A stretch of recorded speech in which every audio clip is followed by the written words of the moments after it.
começa com o clássico de amanhã entre Vasco e Flamengo. A Ana Flávia Nunes está em São Januário e chega agora para contar pra gente como vem o Vasco para esse jogo, né, Ana? Boa tarde para você, querido.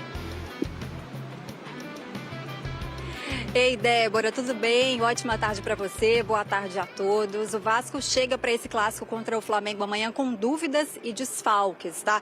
O desfalque confirmado agora há pouco é o Payet. Ele está com dores no joelho direito, ainda não se sabe a gravidade desse problema, mas fato é que ele não vai ser relacionado para o clássico de amanhã. Por outro lado, o Felipe Coutinho, que foi poupado na última rodada, deve voltar ao time titular. Na defesa, o zagueiro Lemos deve mesmo ficar fora do clássico, porque ele ainda está se recuperando de uma fratura na costela. Então, com isso, a dupla de zaga do Vasco para amanhã deve ser formada, então, pelo João Vitor e pelo Lucas Freitas. O técnico Fábio Carille está bastante pressionado, né? E ele está, nesse momento, avaliando quem é que deve ser o jogador titular ali no meio de campo, ao lado do Hugo Moura. O Tietê ficou fora do último jogo por problemas pessoais, tudo indica que ele volte a ficar à disposição agora. Mas as outras opções seriam o Paulinho, que não vem de boas atuações, o Jair, que entrou bem no último jogo, e o Matheus Carvalho, que até agora atuou muito pouco no Brasileirão. No ataque, tem disputa ali pela vaga da ponta direita entre 3 jogadores, o Garré, o Adson e o garoto Ryan. Eu lembro que o Vasco vem de derrota fora de casa lá em Fortaleza por 2-1 para o Ceará, está em 6º lugar na tabela e tem sido muito cobrado pela torcida por um bom desempenho em campo e também para voltar a pontuar no Campeonato Brasileiro. Além disso, o Vasco quer encerrar um jejum de 10 anos amanhã, porque o time não vence o Flamengo em um jogo de Campeonato Brasileiro desde 2015. Débora, lembrando que 22 mil ingressos foram vendidos até agora. Tá ótimo, Ana. Muito obrigada pelas suas informações. Boa tarde. E olha, vou te falar uma coisa, o Felipe Coutinho também gosta desse clássico, hein? O primeiro gol dele nessa volta ao Brasil foi contra o Flamengo. Já o Arrascaeta tá voando, é um dos artilheiros do Brasileirão com 4 gols, tá empatado ali com o Pedro Raul e com o Verratti. E a gente foi pra rua ouvir a galera para saber quem é melhor, Coutinho ou Arrascaeta? O Maracanã vai se abrir para 2 craques amanhã. Um uruguaio, Arrascaeta! E um carioca, Felipe Coutinho! O privilégio é o oferecimento do clássico dos milhões. Jorge André Arrascaeta, do Flamengo, contra Felipe Coutinho, do Vasco. Nomes fundamentais para os respectivos elencos. Por exemplo, sem Coutinho, o time do técnico Fábio Carille jogou 4 vezes e só venceu uma. Nós, como comissão e todos os atletas, temos que potencializar tudo aquilo que o Coutinho pode nos dar. Porque ele estando bem, com certeza o Vasco vai estar bem dentro de campo. No caso de Arrasca, a história com o Flamengo já está na 7ª temporada seguida. E em cada uma delas, ele deu, no mínimo, 10 assistências. Uma das coisas que ele tem de bom é que ele se cuida, que é um cara que gosta de treinar, que treina com muita intensidade, treina todos os treinos sério. É um jogador muito diferente, como eu falei, é muito diferente. Ele é muito diferente. Até o início da última rodada, Coutinho e Arrascaeta tinham esses mesmos números na temporada. 14 jogos, 5 gols e 2 assistências. Aí Coutinho foi poupado na última terça-feira na derrota do Vasco para o Ceará fora de casa. E aqui, no Maracanã, na quarta-feira, Arrascaeta entrou em campo. E foi bem demais. Fez um gol. Dele, Arrascaeta pro Flamengo! E deu 2 assistências. Uma noite espetacular do Flamengo na goleada por 6-0 sobre o Juventude. O GE foi pra rua fazer uma enquete simples, sem rigor científico nenhum. Escolhe um dos dois aí, por favor. Arrascaeta. Por quê? Eu sou Mengão e o Arrascaeta dá banho no Felipe Coutinho, com todo respeito ao jogador. Eu escolheria aqui o Felipe Coutinho, por ser vascaíno. Guilherme Botafoguense. Pode escolher então, já que você é imparcial, qual é o melhor? Arrascaeta. É diferente, né, cara? É diferente. É muito diferente. 2 tricolores, certo? Certo. Se puderem escolher qual é o melhor. Arrascaeta. Arrascaeta é por quê? Que é melhor. O Felipe Coutinho no auge contra o Arrascaeta no auge. É o Felipe Coutinho no auge. Felipe Coutinho. Arrascaeta é um dos jogadores com mais títulos da história rubro-negra. 15. Tá junto com Bruno Henrique nessa.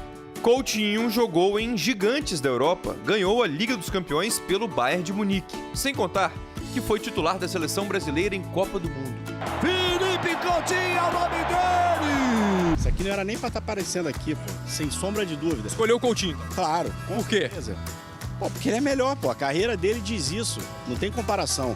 Ele está se adaptando ainda, não está no seu melhor momento, mas não tem comparação. É claro que ele é o melhor. Não precisa ser Flamengo para ver. O que você gosta no Arrascaeta? Tudo. Ele é o melhor jogador que a gente tem. Carreira por carreira, então? Com certeza. Isso aqui só jogou no Brasil. Se a gente for falar de carreira, vai ficar covardia. Quem é Felipe Coutinho mesmo? Sei não. Não conhece? Não? Ah, é da segunda divisão, né? Ah, conheço sim. Não, só assisto de primeira divisão mesmo. O cara é reserva da seleção dele, Coutinho já disputou a Copa do Mundo, foi o melhor jogador, na minha opinião, na ocasião, então não tem comparação. Isso aí, o que falarem é invenção da mídia ou então é clubismo. Essas provocações vão durar para sempre e servem para alimentar a rivalidade, cada um com o seu craque. Amanhã a gente descobre quem se deu bem. E fanático vascaíno, fanática vascaína, que alegria encontrar você aqui para o nosso café nesta sexta-feira especial, sexta-feira santa, mas com muita informação e opinião. Amanhã tem clássico no Maracanã. Chega deixando o seu like, o like do bom dia, se inscreve no canal, dá aquela moral e já comenta quanto vai ser o jogo amanhã no Maracanã. Tá preocupado? Tá na esperança, na expectativa? Muito nervoso? Qual é o teu clima para esse jogo? Coutinho está de volta. Dúvida no meio-campo. Tietê, Jair ou Paulinho? Quem forma a dupla de volantes com Hugo Moura? Na frente, o Garré vai perder a vaga para o Ryan. O Adson ainda não tem condições de jogar 90 minutos. São dúvidas que o técnico Fábio Carille, que sabe ele, que do planejamento feito inicialmente das 5 primeiras rodadas, estão faltando 3 pontos. O Vasco contava numa projeção conservadora, né, boa ali dentro da razoabilidade, fazer 9 pontos. Aliás, poderia estar com 10 nesse momento. Empatar com o Corinthians na segunda rodada seria um resultado extremamente normal, não fosse a forma covarde como nós entramos em campo, e vencer o Ceará na última rodada. 10 pontos hoje daria liderança ao Vasco. Fazer 9 ou 10 em 15 possíveis era a conta, mas enfim. E ele tem essas dúvidas para o jogo de amanhã, que vai ser um jogo muito difícil. Muito difícil. Fiz o jogo do Flamengo para Flash Score na última quarta-feira. Os caras amassaram a Juventude, passaram por cima. E alguns momentos em ritmo de treino, tocando bola, com triangulações, com aproximação. Como é legal, né? Ter um time que consiga fazer o que o futebol exige, transição rápida, saída pelos lados em velocidade, triangulações, aproximação, jogadas ensaiadas, variação de jogadas. O Flamengo agora chega pelo lado direito, pelo lado esquerdo, por baixo, por cima, triangulando, fazendo uma dobra. O Vasco não tem esse repertório. Apesar do Carille estar no Vasco há praticamente 4 meses, esse repertório não acontece. Vai ser um jogo muito difícil mesmo. Coutinho está de volta, como eu disse. O Payet deve ir para o jogo, vai ser reavaliado hoje para saber se tem condições ou não. Ele deixou o jogo da última terça-feira com uma dor no tornozelo, mas deve ir para o jogo, né? A não ser que hoje, pela manhã, no CT Moacir Barbosa, dê ruim, né? E ele seja vetado. Aliás, o Payet, eu estava falando aqui recentemente, olha, ele tem contrato até 5 de maio, tal, 5 de maio, vai embora e tal. E aí ontem, eu não lembro quem publicou, me perdoa, porque senão daria o crédito com o maior prazer, porque aqui não tem isso, que ele tem contrato agora até julho, que foi prorrogado. Na verdade, não foi prorrogado. Eu fui procurar informação com o pessoal do Vasco, que faz muito mais sentido, né? Porque ele chegou em julho do ano 2023, eram 2 anos de contrato, então o contrato já previa exatamente essa paralisação ali perto da janela, né, de transferências. O Vasco já entendia, como ele veio numa janela de transferências, que 2 anos numa próxima janela também. Só que esse ano o calendário mudou, né? O Vasco vai parar a partir do dia 12 de junho, último jogo da 12ª rodada, o campeonato para o Super Mundial de Clubes. Então, teoricamente, o último mês de contrato do Payet vai ser curtindo a vida, entrando de férias e recebendo. Não vai ficar, a não ser que haja uma reviravolta, mas ele não fica no Vasco depois do término do contrato dele. Estão vendo aqui? Essa lista? Azevedo, o que é isso? É o tema do nosso vídeo. O Vasco, na atual temporada do Campeonato Brasileiro, já tem uma das piores defesas da competição. Bom, Azevedo, mas não é de hoje que eu ouço falar isso. Verdade. Críticas e mais críticas, né? E a chegada do Fábio Carille para essa equipe, era um dos pilares. Pô, ele sabe consertar a defesa, ele ajusta o sistema defensivo, ele arruma bem, pô, trabalhou muito tempo com o Tite, treinador de zagueiro, blá, blá, blá, aquelas histórias todas. Só que ontem, conversando com meu grande amigo, repórter cinematográfico Flávio Pontes, um beijo para você, Flavinho, obrigado pela pauta, sugestão excelente. Ele falou assim, Fabinho, eu estava vendo aqui o programa no Sport TV e o pessoal criticando a defesa do Vasco, os números, né? O Vasco já levou 7 gols, né? Já está com saldo negativo na competição, por mal começou. E aí eu fui fazer um levantamento, cara, e eu passei esse levantamento todo para o papel e os números são assustadores. Vou fazer uma pergunta para você, torcedor, e quero a sua resposta aqui nos comentários. Vamos tirar a Série B nas edições 2014, 2016, 21 e 22. 4 edições. Pegue um corte a partir de 2012. Atenção, hein, torcedor. A partir de 2012. Excetua os 4 anos de Série B. Tem um que a gente foi negativo, tá? Na edição 2021, nós terminamos com menos 9 gols. Na Série B. Marcamos 43 gols e sofremos 52. A pergunta que eu faço para você, torcedor. Qual foi o último ano da Série A que o Vasco terminou a competição com um saldo positivo? Ou seja, fez mais gols do que sofreu. Você já tinha parado para pensar nisso? Porque assim, do período que eu falei, 2012 até 2024, vamos excetuar 25, quantos grandes treinadores passaram pelo Vasco? Quantos jogadores passaram no sistema defensivo como um todo pelo Vasco? E aí? Já conseguiu descobrir qual é a informação?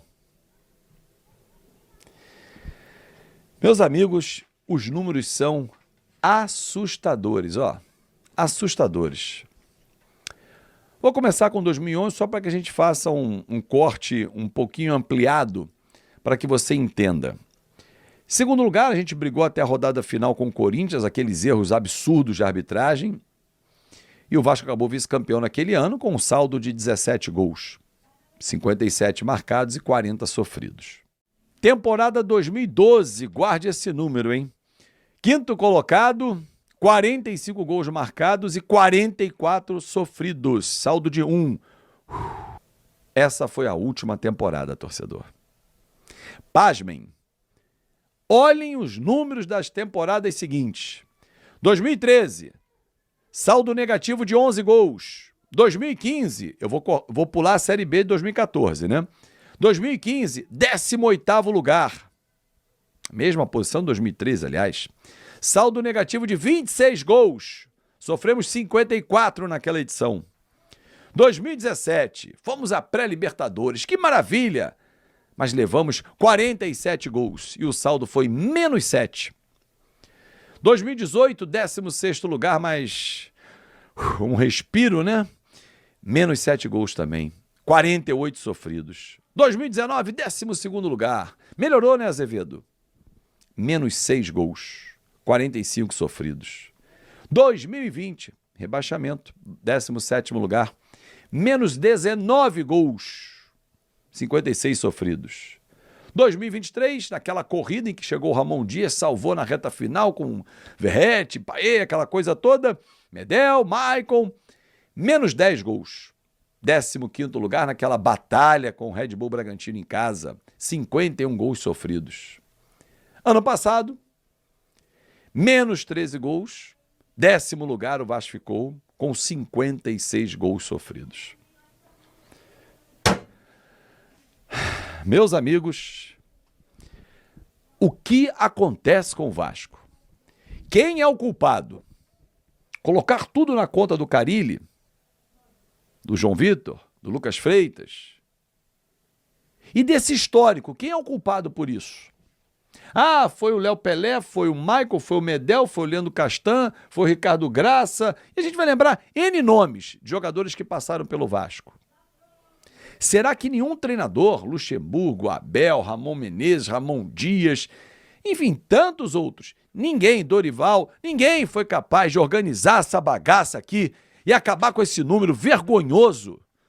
Até quando o Vasco vai ter uma defesa facilmente vazada? Essa é uma pergunta que eu passo para você, torcedor. Agora, que esses números são estarrecedores, e só para não passar em branco, o último ano que o Vasco terminou a competição da Série A com um saldo positivo, e foi de um golzinho só, foi em 2012. Saudades da dupla Dedé e Anderson Martins? Porque o restante, meu amigo, isso aqui é de chorar. E que amanhã os nossos grandes zagueiros nos protejam. Ricardo Rocha, Mauro Galvão, que a energia deles entre em campo. Na manhã desta sexta-feira, o portal Canal Vasco, em conjunto com o VDGcast, revelou com exclusividade que o Vasco pretende contratar 3 grandes reforços na próxima janela. Tratam-se de Richarlison, Balbuena e Brian Rodrigues, jogadores que estiveram no radar do clube no início do ano. Agora, o presidente Pedrinho espera ter sucesso em ambas as negociações. Segundo a notícia, ele deixou as conversas em aberto justamente para tentar uma nova investida no segundo semestre. Hoje, o gigante trata o assunto com bastante calma, sem pressa. Bom torcedor cruzmaltino, agora eu quero saber de você. Richarlison, Balbuena e Brian Rodrigues. Qual desses nomes seria a primeira opção para reforçar o gigante da colina? Coloque sua opinião nos comentários, não sei se você sabe. Mas sua opinião é muito importante para o Vasco. A qualquer instante eu volto com mais uma notícia do gigante da colina.